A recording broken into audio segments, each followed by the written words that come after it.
Hi everyone, it's Joni here at Joni's Journals. I don't know if you saw my earlier video, which I showed you a patchwork journal cover that I had created for a specimen journal that I was doing, a field guide journal. And in it, I showed you some of the little specimen boxes that I created for that journal several months ago. And I promised I would come back and teach you how to make the little boxes. This is the second time today I'm making this video. My family came home in the midst of me making the first one, and they can be a little loud. So I decided to start all over again. What I do is I cut 2 pieces of cardstock. I've used some Tim Holtz cardstock here. And for the bottom of the box, I cut a piece 3 by 3. And for the top of the box, I cut a piece 3 3/16 by 3 3/16. That extra 3/16 gives you just enough room for your box to come apart, for the top to come off of the bottom. And so they fit nicely together. They can be a little bit looser or tighter depending on how you fold your box, and I'll show you that after. Okay, what I'm going to do here is I'm going to start with the top, and I'm going to score it at a 1/2 inch. 1/2 inch. Let's make that a 1/2 inch. And then again I'm going to use my directions just so I don't make a mistake. And then again at 2.5 inches. Okay. Then I'm going to flip it. And I'm going to score again at a 1/2 inch. Let's make sure that's against the side there. And then one more time at 2.5 inches. So here we have our score marks. You can probably see them better on the dark side here. And what I'm going to do is I'm going to take my marker, because it'll make it easier for you to see what I'm doing. And I'm going to put a line down the line of my score mark so that we can see a little better what we're doing. And that's a, let's see. Okay, right in there. And then again here on this side. Oops, can't find my score mark. Oh, there it is. Did I get that right? Yeah, close enough.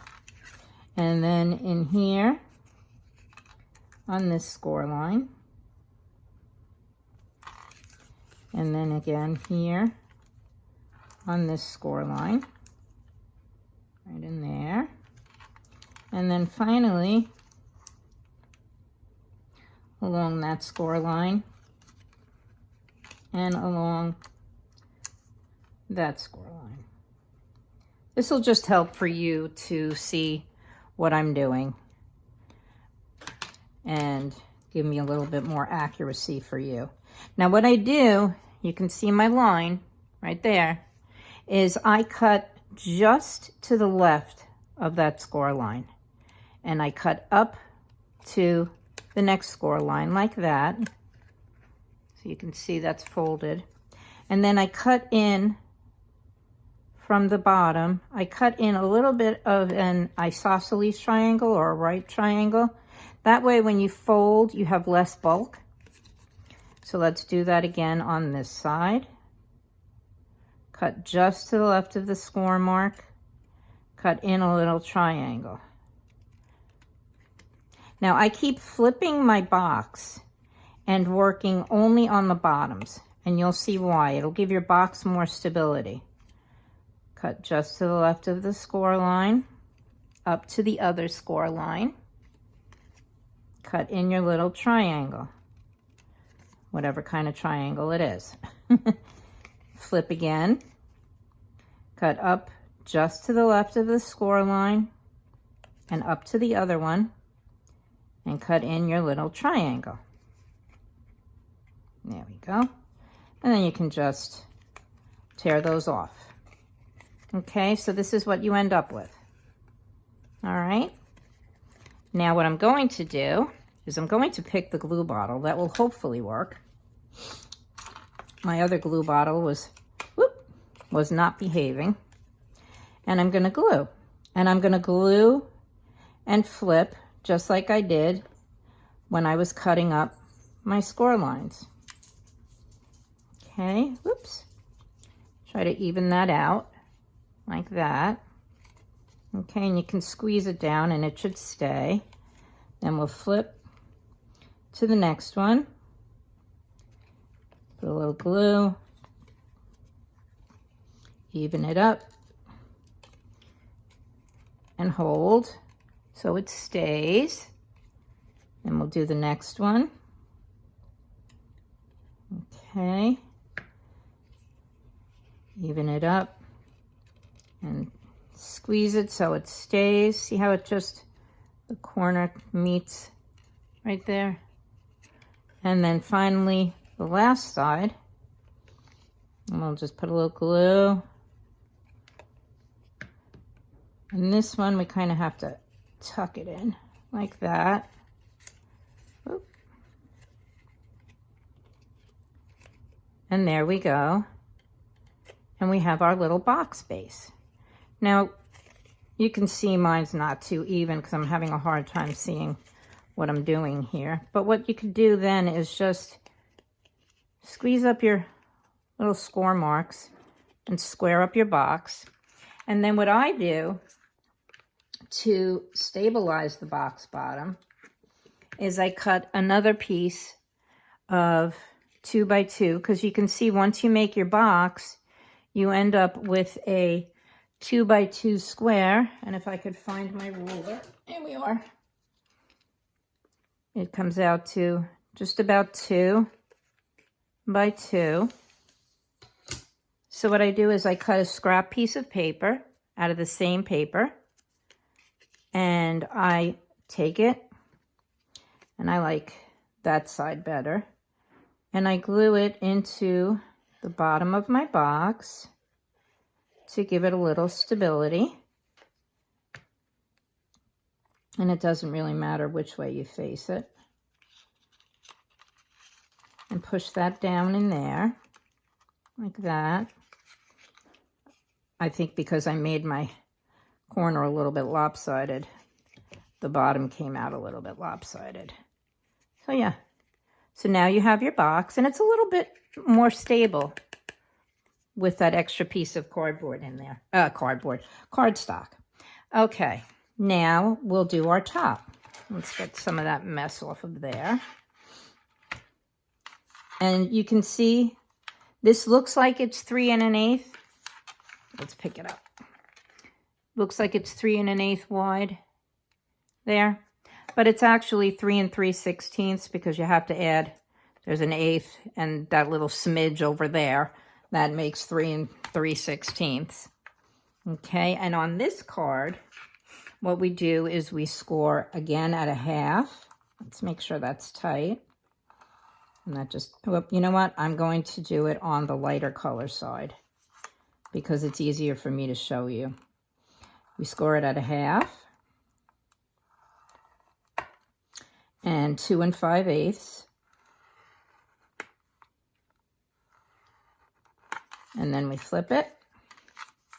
And we score it at a half. And 2 5/8. Again, a little bit repetitive. And we have our box top. So now what I'll do again is I'll go around and I'll put my little marks in there so that you can see what I'm doing. Oop, sorry if I hit you. There. And in there. Excuse me. And then we'll do one in here. And let's do the other side. Let's bend this. And in here. And in here. And then finally, the last one, we go in here, in here, and in here. And again, I cap back on. We'll cut around. And we'll cut just to the left of the score mark and make our triangle. Get rid of the scrap. Cut just to the left of our score mark. Make our little triangle. And you don't want to make the triangles too big because then you won't have anything to glue on. Cut just to the left. Make our little triangle. Get rid of our scrap. And finally, cut to the left and make our little triangle. And as you can see, when I'm making the scores, I'm going just up to that other score line that's running. I'm cutting on the horizontal side and I'm going just up to the vertical. Okay, and we'll glue our top rather, together. And I'm laughing to myself when I'm saying bottom and top because I'll show you what I did while I was rehearsing. Yeah, talk about bottoms and tops. I made, a couple of boo-boos. And again, we're going to glue, squeeze, and hold. Wrong bottle. And a little glue. Squeeze and hold. You're going to find that your box top is going to come out. Let me just fix this. Maybe come out just a little bit lopsided. And that could be because of the measurements being off just a bit. But it still works. Now, I made these thin because they were intended to be specimen boxes, but I suppose you could make them bigger with a bigger piece of paper, and maybe I can figure out how to do that at a different time. But yeah, so now you have it. Here's your box top and your bottom stabilized with that extra piece of paper. And there you go. Now this one I cut a circle into using a die set from scrapbook.com, wafer thin nested circles. And I used the smallest circle to cut out my circle. And this one's not even, but that's okay. And so now what I'll do, I'm not going to do it on camera. You can see it's not even, but that's okay because this gives you a little bit of room to play with if you wanted to add a label or a sticker. But it goes together just like the other one. So there we go. We have our little boxes. But I wanted to also show you that I converted the well, not converted, but worked up measurements to make a bigger box. And this is the one that I made a mistake on. This is the bottom of the box. And I punched a hole in it. And this is the top of the box, which was supposed to have the hole. But it really doesn't matter because if I wanted to use this for a specimen box, I could just put it together and glue my sides. And it would still work out perfectly.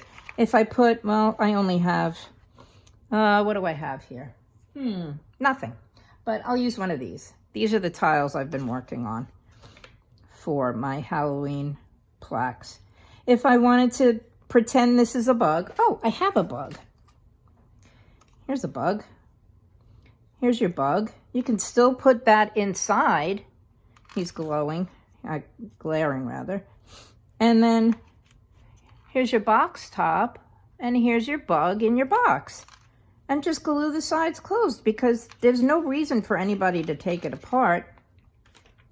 And then what I did was I made a proper one. Let me just put my thing in my glue, my pin in my glue, because I had a little adventure with my other glue. It didn't want to work. This is done correctly. This is the top that I put a whole circle in with the same die set, and I used the second size up. Oh, nope, I must have used my third size up. Oh, it's a comedy of errors today. Yeah. And I made I die cut a circle. And that's my box. That is 4 inches by 4 inches. And I adapted the measurements off of the 3 by 3. I knew I wanted 1/2 inch sides, so I cut my piece of paper at 4 by 4. Scored at 1/2 and 3 1/2, and the bottom I made 4 and 3/16 by 4 and 3/16, and then I cut it at 1/2 and 3 5/8, and I made my box. And this is an experiment for something that I've been working on, which are little journal cards that I want to make a series about women who are the backbone of society, as far as I'm concerned. I come from New York, the Lower East Side, and the sweatshops and things like that. And this is kind of my ode to women who have spent their lives sewing things that we use, like underwear and stuff like that. And working in those shops to feed their families sometimes. And I'm sorry, the pictures are glowing. And this is a little thread die, spool die that I bought, and I've wrapped some thread around it and glued it down. And yeah, this is something I've been kicking around, you know, as an ode to craftspeople, women and men. I had a old boyfriend whose mom worked in a sweatshop. She spoke no English. She was from Italy. She worked in a sweatshop sewing elastic bands on men's underwear. And so I thought that while I was playing with these boxes, that this would be a cute idea for putting these little journal cards in. I haven't decided how I'm going to create the journal yet, but they fit in.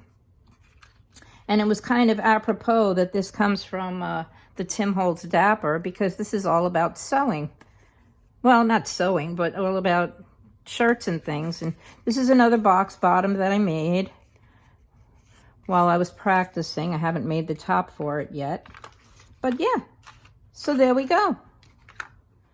Here's all our little boxes and our specimen box, and I hope you really enjoyed that. Remember to give it a thumbs up, like it, comment, subscribe, share if you like. I'm going to link my Etsy and my Instagram down below, and also let you know that I did not mention the person that I actually learned how to do this from, and that was Nick the Booksmith.